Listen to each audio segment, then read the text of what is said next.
Thomas 26. Jesus said, "You see the sliver in your friend's eye, but you don't see the timber in your own eye. When you take the timber out of your own eye, then you will see well enough to remove the sliver from your friend's eye." Shortly after Yeshua's crucifixion, there was tension between Mary Magdalene and Peter, as is evident in Thomas 1:14. The flow-on effect of this kind of discord saw people gravitating toward either an Orthodox Christian community or various Gnostic sects. The Gnostics were labeled as heretics because they venerated Gospels outside of the canonical New Testament. Much has been written about this early schism in Christianity, enough to identify that Jesus' disciples were everyday people. They battled many personal and social obstacles inherent in their patriarchal society. This inevitably caused division within the early Christian groups. Unfortunately, these differences impacted upon future generations. Yeshua knew this, and it is the primary reason the Gospel of Thomas is as it is: secret sayings. This almost politically diplomatic approach is reflected in the saying, "Be as sly as snakes and as simple as doves," which we see in Thomas 39. In all situations, we should not judge harshly. We should first realize that we have to remove the timber from our own eye before we can remove the sliver from our friend's eye. A difficult but necessary task. The divide between the Abrahamic religions might be closed when these groups recognize their invaluable position as foundational elements. These elements are combined to form a pearl which reflects the Father's light. In the Jewish faith, we can celebrate the first attempt to reconcile our predicament in this realm through the observance of the external world. This world has given people a wealth of myths and legends, Thomas 85. This reflects the desire of the source to connect with humanity. The world reflects what is in the spirit realm, so it is natural that we find early belief systems seeking truth in the material physical elements. This world also allowed for a place where sentient bodies could form, so that the Father's light could aggregate in them and be rejoined through the Holy Spirit, the collective consciousness. Jesus was born into this faith and this body, a body he gave up in order to teach us the importance of the Spirit. Christianity attempted to decipher the selfless sacrifice of a man who called himself a son of God. This religion used Old Testament prophecies, which we recognize were inspired by observations of this world, Thomas 85. In the process, the Son was identified and the Trinity was completed, but it was not fully understood. This became problematic. The Islamic faith, in part, grew out of this confusion toward the Trinity. It sought to create a deeper connection with the Creator God, defining Him as the one and only God.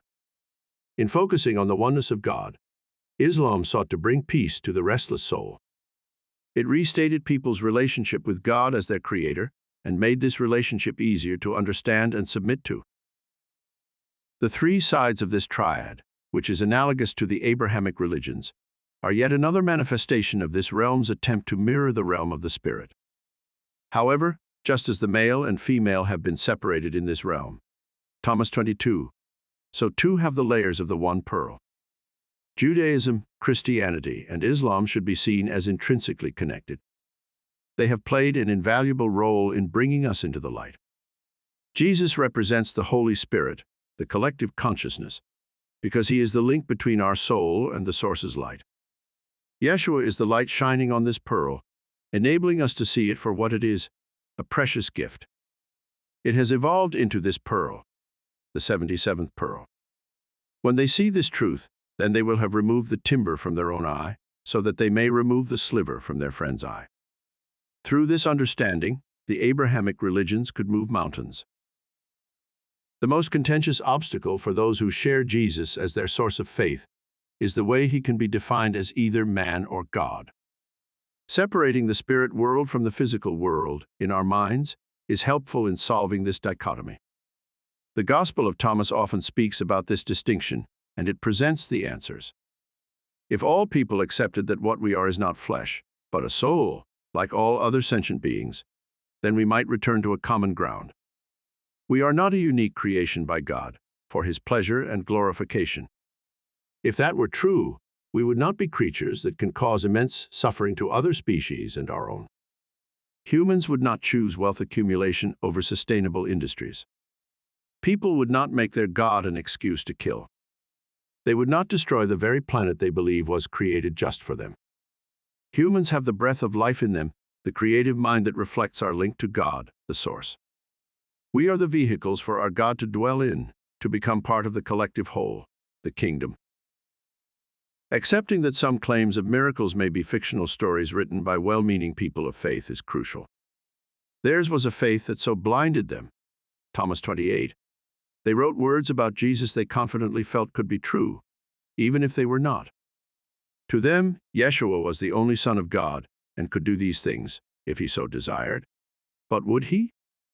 Christ is the English version of the Greek term Christus, meaning the Anointed One, and is a translation of the Hebrew word for Messiah. Skeptics have claimed that knowledge of pagan deities may have been the inspiration for the Christ miracles found in the New Testament. Theists have made counterclaims and presented research to refute these skeptics, and so it goes on. These people are missing the point. It does not matter if these events occurred.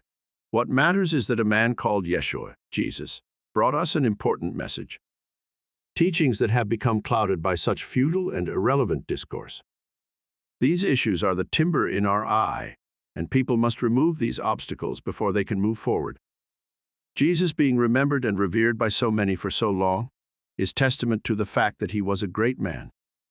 The Gospel of Thomas, devoid of narratives, is what people on a spiritual journey should look to for their progression.